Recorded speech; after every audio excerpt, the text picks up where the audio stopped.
Rahim, kekasih Allah, tunduk menghamba atas perintahnya.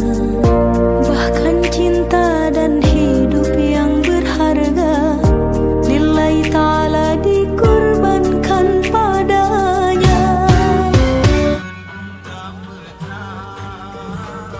Kita berbagi Pak dengan masyarakat sebagai bagian komitmen kita untuk menjalankan program CSR yang tujuannya saya harapkan Pak